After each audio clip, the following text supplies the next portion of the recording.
Sir Pawan Kalyan గారు వాలంటీర్ల పైన కక్ష కట్టారు అని చెప్పేసి కొన్ని వార్తలు రావడం చూస్తున్నారు సార్. అందుకే వాళ్ళు మొన్నటి నుంచి కూడా మొత్తుకుంటున్నారు, మమ్మల్ని కావాలని రాజీనామా చేయించారు, మమ్మల్ని తీసుకోండి అని చెప్పేసి.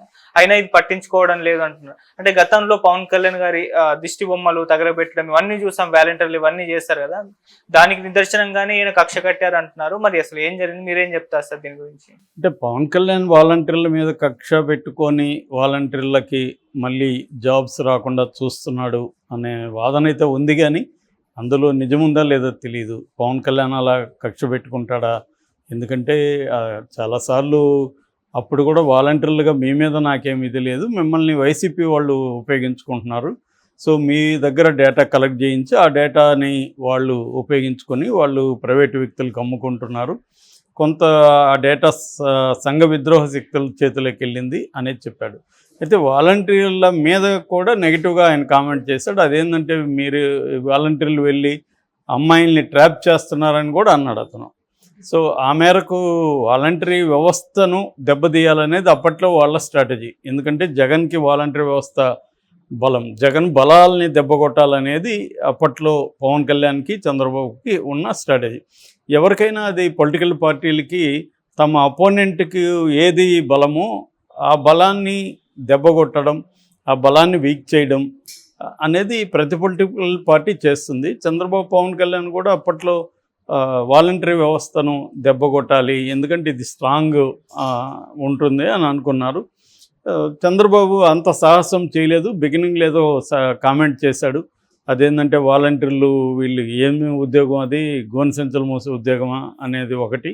రెండోది వీళ్ళు మగవాళ్ళు లేని టైంలో పోయి తలుపులు తడతారు అనే డెరిగేటివ్ కామెంటు చేశాడు.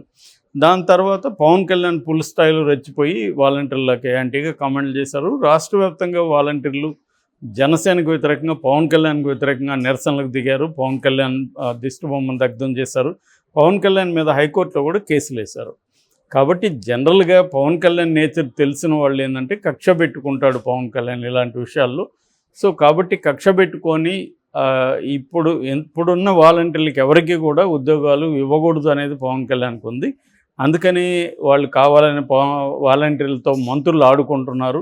అచ్చెన్నాయుడు కానీ మిగతా మంత్రుల దగ్గరికి వీళ్ళు వెళ్ళినప్పుడు నిమ్మల రామానాయుడు అనుకుంటా, వీళ్ళందరూ ఏం చెప్తున్నారంటే మీరు వెళ్ళి మీ దగ్గర రిజైన్ చేయించారు కాబట్టి వైసీపీ వాళ్ళు వాళ్ళ మీద కేసులు పెట్టండి, మాతో బలవంతంగా రిజైన్ చేయించారు, మమ్మల్ని బెదిరించారు, బ్లాక్మెయిల్ చేశారు అని వాళ్ళ మీద కేసులు పెట్టి అప్పుడు రండి అప్పుడు చూద్దామని చెప్తున్నారు. అప్పుడు కూడా ఏమి గ్యారంటీ ఇవ్వట్లేదు వీళ్ళు. సో అందువల్ల చాలామంది వాలంటీర్లు వెళ్ళి వైసీపీ నాయకుల మీద కేసు పెట్టారు. ఈవెన్ కొడాలి నాని మీద కూడా మనం ఒక వికలాంగురాలైన మహిళా వాలంటీరు కేసు పెట్టింది గుడివాడలో. అంటే ఇప్పుడు నేను ఆల్రెడీ ఇంతకుముందు చెప్పాను, వాలంటీర్లు అనేవాళ్ళు ఎవరు, వాళ్ళు పాపం నిరుద్యోగం ఉండి ఏదో కొంత చదువుకుంటా వేరే ఏదన్నా చిన్న చిన్న పనులు చేసుకుంటా ఎంతో కొంత 5,000 వచ్చినా కూడా వచ్చినట్టే నెలంతా ఏమీ పని ఉండదు, ఏదో నెలలో 4 రోజులు 3 రోజులు పని ఉంటుంది, మిగతా టైంలో మన పని మనం చేసుకుంటూ వాలంటరీగా ఉంటే మనకు కొంత 5,000 వచ్చినా గ్రామాల్లో హెల్ప్ అవుతుంది.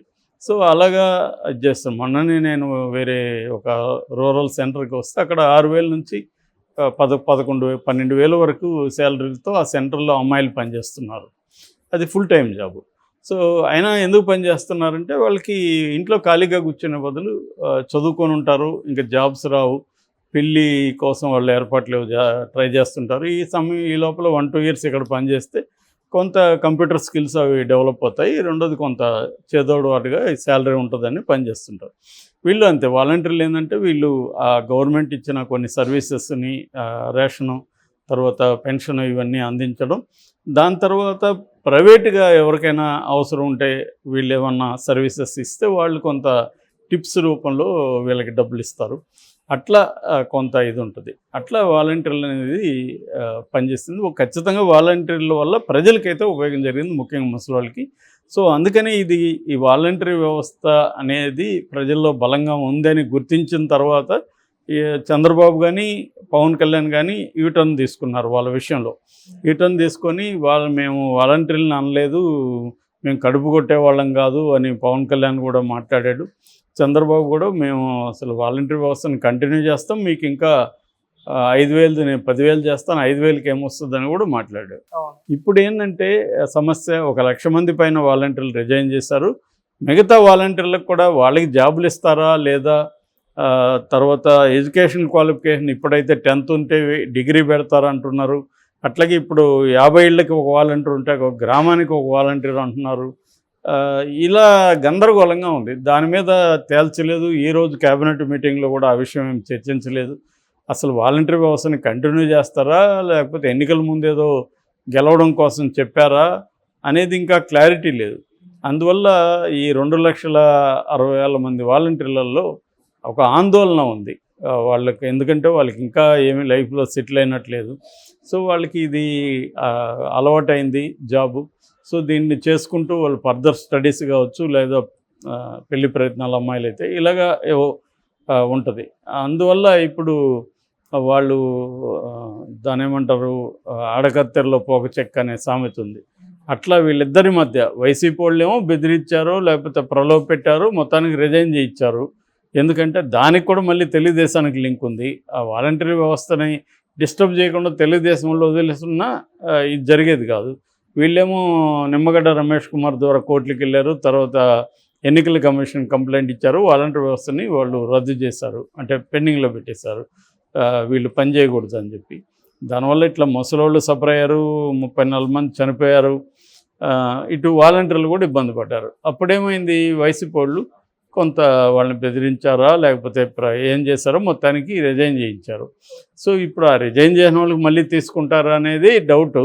కానీ ఉన్న వాళ్ళని కూడా వాళ్ళేమి అది పర్మనెంట్ కాదు కదా, వాళ్ళని తీసుకోవాలని రూల్ ఏం లేదు. సో అదేంటంటే ఆల్రెడీ అగ్రిమెంట్ కూడా అయిపోయింది వాళ్ళతో, గవర్నమెంట్ చేసుకున్న అగ్రిమెంట్ కూడా. కాబట్టి తెలుగుదేశం వాళ్ళు ఆల్రెడీ కార్యకర్తలకు పెద్ద ఇంపార్టెన్స్ ఇస్తున్నారు కాబట్టి ఖచ్చితంగా దీంట్లో మేజర్గా కార్యకర్తలనే తీసుకుంటారు. ఇందులో కూడా వాలంటీర్లలో ఆల్రెడీ ఎవరున్నా తెలుగుదేశం కార్యకర్తలు కూడా ఉండుంటే వాళ్ళని తీసుకోవచ్చు. ఎందుకంటే 1 lakhే కదా రిజైన్ చేసింది, ఇంకా 1.6 lakh పీపుల్ చేయలేదు కదా. సో మరి వాళ్ళల్లో ఏమన్నా తెలుగుదేశం వాళ్ళు ఉన్నారనుకుంటే తీసుకోవచ్చు. ఏదేమైనా చంద్రబాబు ఇచ్చిన హామీ ఏంటి, మిమ్మల్ని నేను కంటిన్యూ చేస్తానన్నాడు కాబట్టి ఆ హామీని అయితే చంద్రబాబు నిలుపుకోవాల్సిన అవసరం ఉంది. దానికి పవన్ కళ్యాణ్ హెల్ప్ చేయాల్సిన అవసరం ఉంది. కానీ పవన్ కళ్యాణ్ పర్సనల్గా గ్రడ్జ్ అనేది మంచిది కాదు. ఎప్పుడైనా ఒకవేళ ఉందా లేదో నాకు తెలియదు, ఆ ఆరోపణలు అయితే వస్తున్నాయి. ఎందుకంటే ఒకసారి అధికారంలోకి రాకముందు మనం రకరకాలు మాట్లాడతాం, కానీ అధికారం వచ్చిన తర్వాత నువ్వు కొంత భిన్నంగా పరిపాలన ఉండాలి. ఇప్పటి వరకు అయితే పవన్ కళ్యాణ్ చాలా విషయాల్లో ఆ భిన్నత్వం చూపిస్తున్నాడు.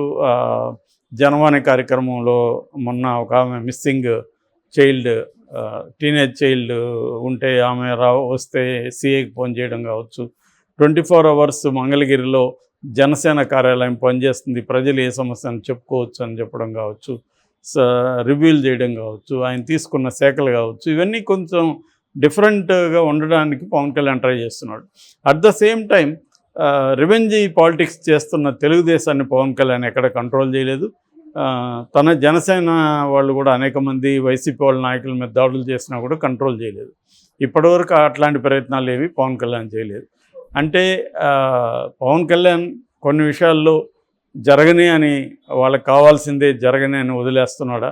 కానీ ఇవన్నీ కూడా జనంలో కూడా ప్రశ్నలు ఉంటాయి కదా. పవన్ కళ్యాణ్ ఎందుకు మరి, ఆయనేమో వాళ్ళ ఎమ్మెల్యేలతో మనం కక్ష సాధింపొద్దు, 5 కోట్ల మంది ప్రజలకి మనం బాధ్యత వహించాలి అని నీతి బోధించాడు, మంచిదే. కానీ అది ఆచరణలో చూపించాలి కదా. ఆచరణలో తెలుగుదేశం వాళ్ళు వైసీపీ వాళ్ళ మీద దాడులు చేస్తున్నారు, వాళ్ళ ఆఫీసుల్ని కూలగొడుతున్నారు. ఇదంతా కరెక్ట్ కాదు. మనం పాజిటివ్ వేలో వెళ్దాము, అభివృద్ధి, సంక్షేమం, శాంతి భద్రతలు, ఉద్యోగాలు, ఇటువంటి మనం ఆల్రెడీ సూపర్ 6 ఇచ్చాము, వీటి మీద వెళ్దాం అనేది ఓపెన్గా ఆయన ఎక్కడ మాట్లాడట్లేదు. మరి వాళ్ళకి ఏమన్నా చెవులో చెప్పాడా చంద్రబాబు వాళ్ళకి దీన్ని ఆపండి అని తెలియదు, కానీ ఆగట్లేదు.